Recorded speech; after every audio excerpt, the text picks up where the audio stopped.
ғарыш әлеміне саяхаттаймыз. Жаратылыстану пәнінен қандай тақырыпты өтіп едік? Ғарыш әлемін өтіп едік. Неше түрлі планеталарды өттік. Сол ана тілі сабағынан енді біз ғарыш әлеміне саяхат жасаймыз. Мінекей өздеріңіз дайындаған көрмелерімізде алдарыңызда тұр. Бұл көрмеде ғарыш әлеміне саяхат жұмысын жасаған болатын едік. Енді біз топқа бөлініп, тұлпар тобы, сұңқар тобы, күн және жұлдыз топтары болып, бүгін ғарыш әлеміне саяхатымызды бастаймыз. Ол үшін маған айта қойыңыздар, неше планета бар екенін білдік. Күн жүзінде 8 планета бар екенін білдік. Енді қазір осы 8 планетаның бізге дайындаған сұрақтар бар екен. Бірінші топқа сұрақ беремін, сіздер жауап беру арқылы күн жүйесіне планетаны өзінің ретімен орналастырасыңдар. Бірінші сұрақ.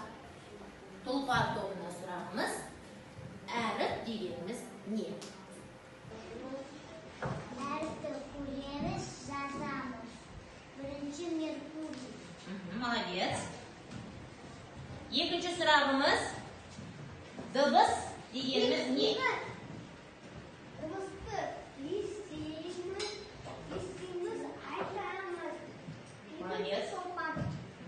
Орналастыра қойып, күн жүйесіне. Сұңқар тобына сұрақ, дыбыстар нешеге бөлінеді? А, О, О, О. Үшінші планета Юпитер.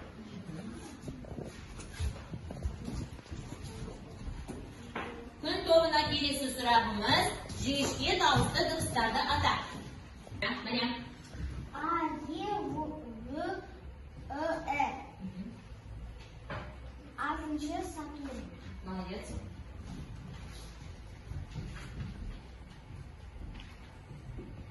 Күн тобына сұрағымыз, жуан дауысты сөздерге мысал келтір. 4 сөз, 5 сөз және.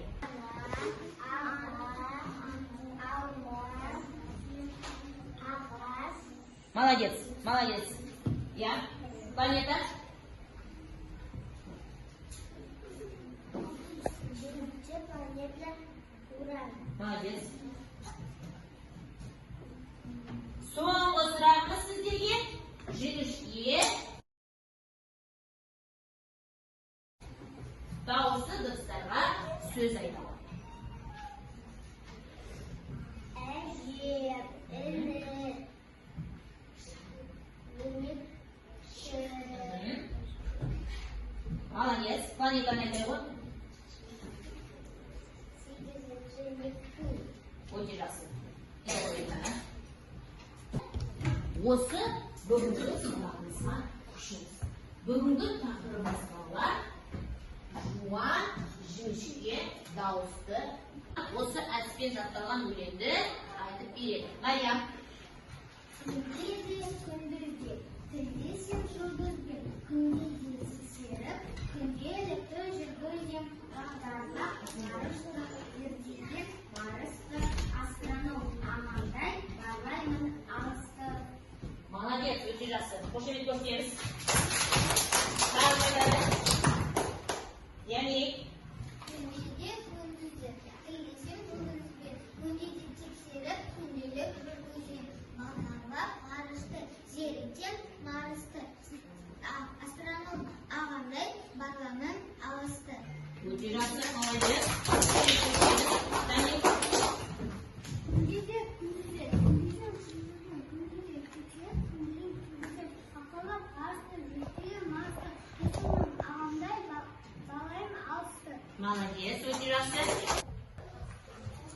Түнде де күндізде, тілдесем жұлдызбен, күнде де тексеріп, күнделік жүргізем бағдарлап, ғарышты зерттеген Марста, астроном ағамдай барлаймын алысты. Өте жақсы, молодец. Қошемет көрсетеміз. Бірінші орындаған кезде қорқаншысы өзімізді тәсімізде алып отырамыз. Bir balға алып отырыңыздар. Bir балға алып отырыңыздар. Шоколадтарыңызды алып отырыңыз бір балға. Бүгінгі Бүгінгі тақырыбымыз балалар жуан жіңішке жұп дауыстылар. Мақсатымыз тақырыпты оқу, сөздерді ұғымдап оқу және жазуды әдемі көркем жазу. Жіңішке дауысты дыбысы бар сөздер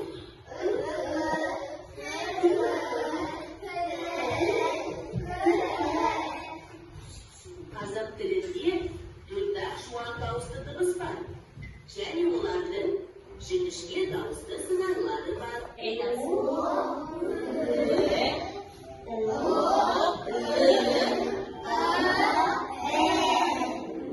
Мәнерлеп кім бізге өтпейді? Олжас кел.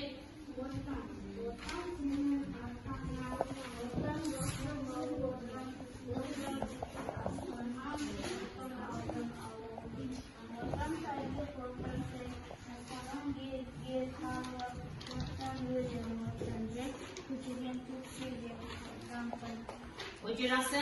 Даниял.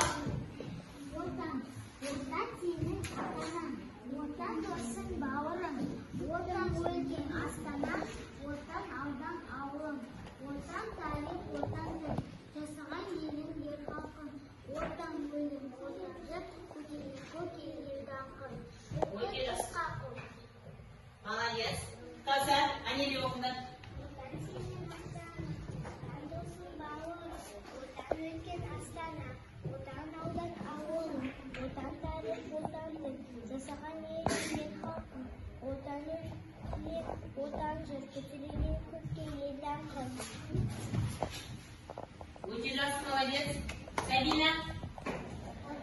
Отан сенің атанаң, отан досың бауырың, отан өлкең астана, отан аудан ауылың, отан тарих, отан тіл, жасаған елің ел халқың, отан өлім, отан жыр, көкейге Өтеміз.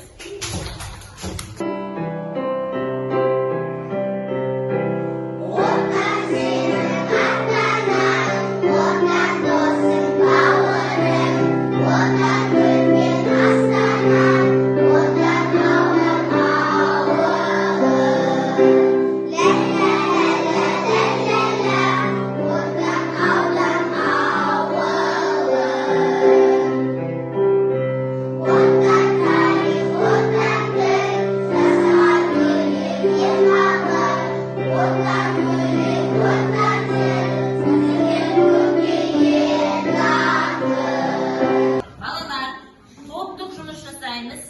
Бірінші, тұлпар тобына топтастыру. Отан сөзіне топтастыру дайындап, мында жасайсыздар. Сосын оны қорғайсыздар. Дайындап, я?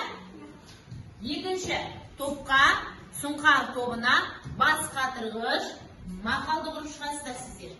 Мақалды құрып, оны оқисыздар.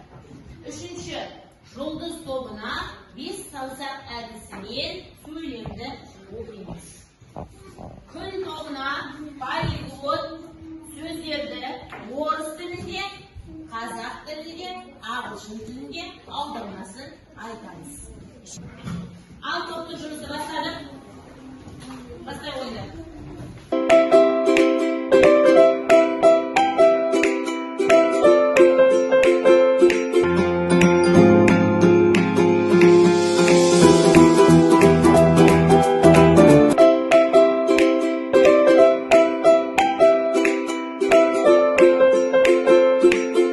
Отан дос, отан жер, отан бауыр, отан атана, отан тіл, отан ел, отан ұстаз, отан өлке, отан астана, отан тарих, отан ауыл, отан қала.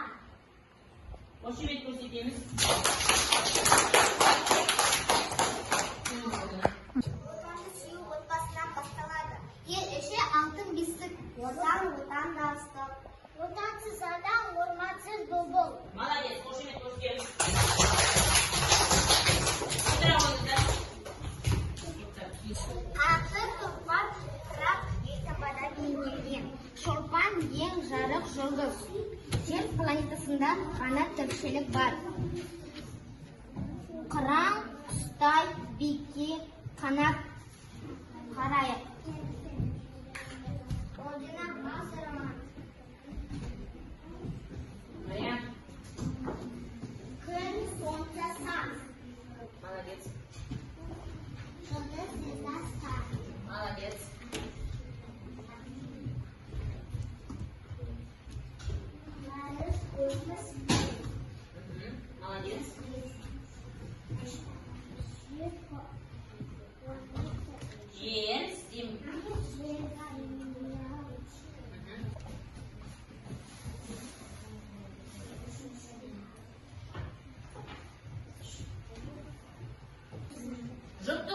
орындаймыз. Семантикалық карта берілген сіздерге жуан және жіңішке дыбыстарды анықтау арқылы семантикалық картаны орындаймыз. Бастай орындар.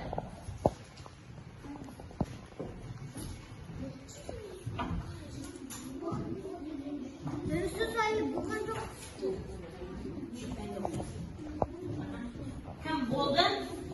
Көрсетіп отырамыз.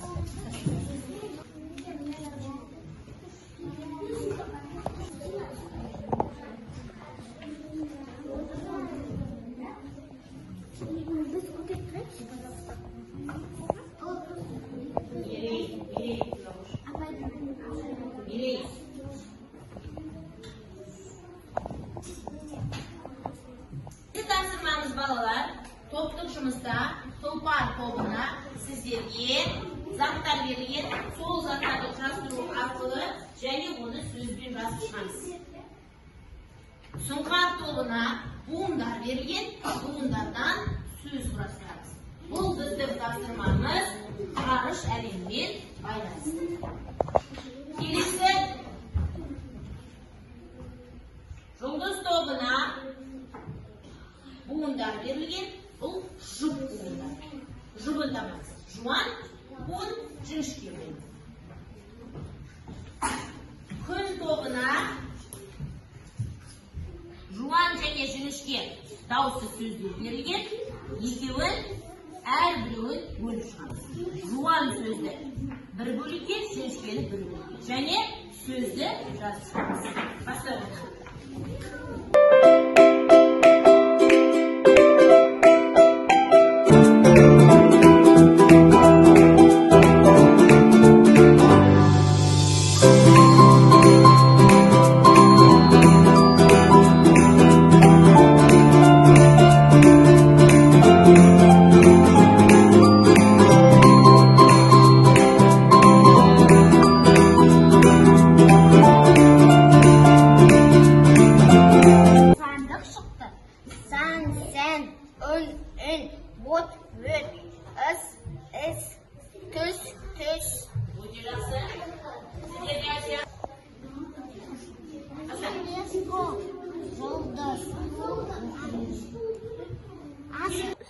Телескоп, аспан,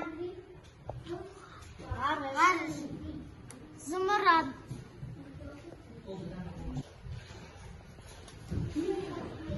Айша. Арыстан, ағаш, пілпіл. Өте жақсы.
Бүгінгі сабағымыз аяқталды.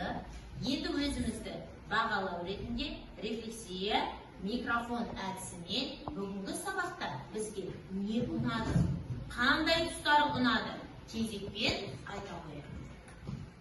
Ахмет. Бүгінгі сабақта жұптық жұмыс ұнады. Жақсы. Едіна.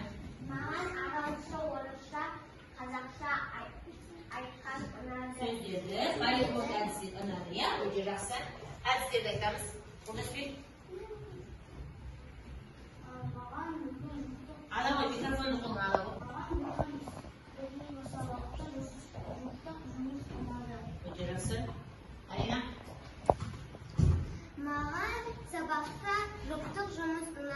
Өте жақсы. Маған бүгінгі сабақта одан да класты ұнады. Бүгінгі сабақта ғарыш әлеміне саяхат ұнады. Сәкен. Бүгінгі маған топтық ұнады. Бүгінгі сабақта маған семантикалық карталар өте ұнады. Молодец. Меруерт. Бүгінгі сабақта маған планетаралға саяхат ұнады. Бүгінгі сабақта маған ғарыш әлеміне саяхат жасауға ұнады. Мен өзім спутник жасадым.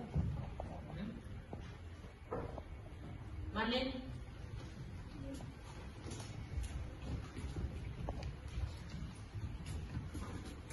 Бүгінгі сабақта маған телескоп жасауды ұнады.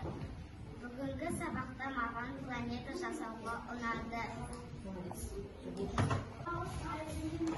Планеталарды жасауға ұнады.